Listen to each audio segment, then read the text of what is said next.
আমি মিছন বসুন্ধৰা 3 2 অক্টোবৰত আৰম্ভ কৰিম।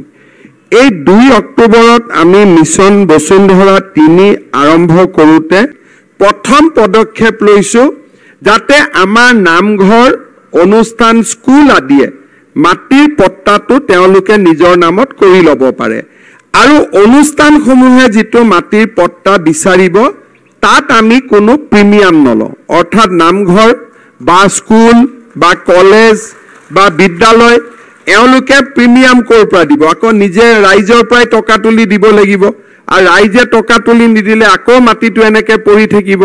সেইকাৰণে সেইখিনি কাম আমি বিনামূলীয়াকৈ এইবাৰ কৰবাত 1 টকা বা 2 টকা এটা টোকেন পইচা লৈ পেলাই আমি মাটিখিনি নামঘৰ স্কুল আদিক পট্টন কৰি দিব খুজিছোঁ।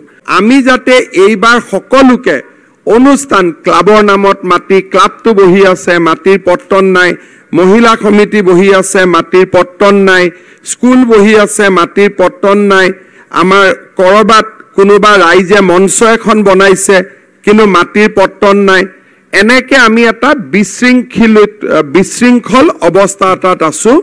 আমি যাতে মিছন বসুন্ধৰা 2 ইয়াক আমি ঠিক কৰি ল'ব পাৰোঁ। 3 মিছন বসুন্ধৰা 3 আমি আৰু এটা কাম কৰিব খুজিছোঁ, সেইটো হ'ল যে আমাৰ এজমালি মাটি। আমি সকলোৱে জানো যে কিছুমান মাটিত 4জন ভায়েক ককায়েক বা 4টা পৰিয়ালৰ মাটি একেলগে আছে। মাটিটো ফালি ল'ব নোৱাৰাৰ কাৰণে কোনেও মাটিটো কাকো নুসুধাকৈ বিক্ৰী কৰিব নোৱাৰে। ইজনে সিজনক মাটি বিক্ৰী কৰাৰ আগতে আন 3জনৰ অনুমতি ল'ব লাগে, কোনোবাই কাবাক দেখুৱাই দিব লাগে, দেখুৱাই দিলে ভাল মাটিটো দেখুৱাই নিদিলে পিছৰ মাটিটো দেখুৱাই দিলে পৰিয়ালৰ ভিতৰতে এটা খেলিমেলিৰ সৃষ্টি হয়। এইবাৰ আমি মিছন বসুন্ধৰা 3 চেষ্টা কৰিম যে যিমান এজমালি পট্টাৰ ব্যৱস্থা আছে সেইবিলাক যাতে আমি ব্যক্তিগত পট্টালৈ ৰূপান্তৰ কৰিব পাৰোঁ। 4জন যদি ফেমিলি একেলগে আছে 4জনে নিজৰ ভিতৰত সমান সমান কৰি মাটিটো ভাগ কৰি ল'লে আমি এজমালি পট্টাটো আমি সম্পূৰ্ণভাৱে পট্টা দিব পাৰিম। আপোনালোকে জানে, বহুতে পুৰণা মানুহে জানে যে আচাৰ্য বিনোৱা ভাৱে যেতিয়া ভূদান আন্দোলন আৰম্ভ কৰিছিল মানুহে বহুত মাটি ভূদান আৰু গ্ৰামদানত দান কৰিছিল।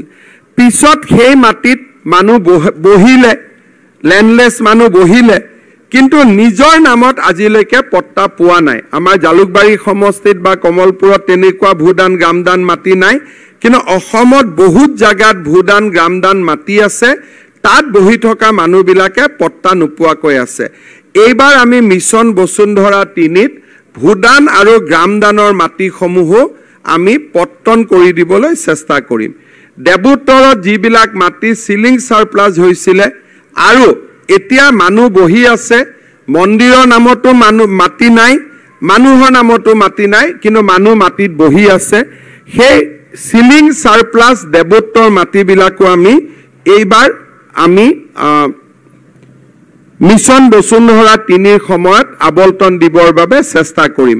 আমাৰ বহুত জাগাত বামুণীগাঁও, ফুলুং আদি জাগাত দেৱোত্তৰ মাটি আছে, আমাৰ গুৱাহাটীৰ মালিগাঁও আদিত বিভিন্ন দেৱোত্তৰ মাটি আছে, চিলিঙত গৈছে মানুহ বহি আছে কিন্তু তেওঁলোকে মাটিৰ অধিকাৰ পোৱা নাই। ইয়াৰ উপৰিও যিসকল ৰায়তী আছিলে তেওঁলোকক নিয়মীয়া কৰা, চৰকাৰী মাটিত আমি যদি বহি আছোঁ, আচলতে নামত চৰকাৰী মাটি কিন্তু আমিবোৰ আছোঁৱে, ঘৰো হৈছে, বিল্ডিং হৈছে, কিন্তু মাটিটো ৰেগুলাৰ হোৱা নাই।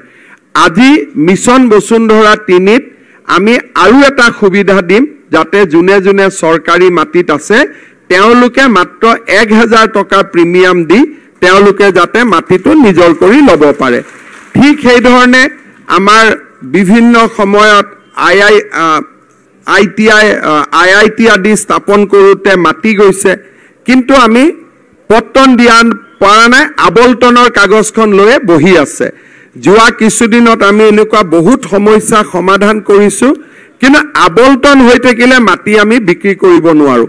মিছন বসুন্ধৰা 3 আমি চেষ্টা কৰিম যাতে আবলটন হোৱা মাটিবিলাক মানুহে 1000 টকা প্ৰিমিয়াম দি ম্যাদী পট্টালৈকে কনভাৰ্ট কৰি লয়। এই কথাবিলাক মই এইকাৰণে কৈছোঁ যে এই কথাবিলাক মণ্ডলৰ মুখেদি শুনিলে টান টান লাগে। আমাৰ মুখেদি শুনিলে সহজ সহজ লাগে মণ্ডলে সহজ কামটোকো টান কৰি কয় কিন্তু আমি সহজ কথাটো সহজভাৱে ল'ব লাগে আৰু মই আপোনালোকক অনুৰোধ কৰিছোঁ যে এইবাৰ যাতে চৰকাৰে আগবঢ়োৱা মিছন বসুন্ধৰা 3 সকলো সুবিধা যাতে আমি গ্ৰহণ কৰোঁ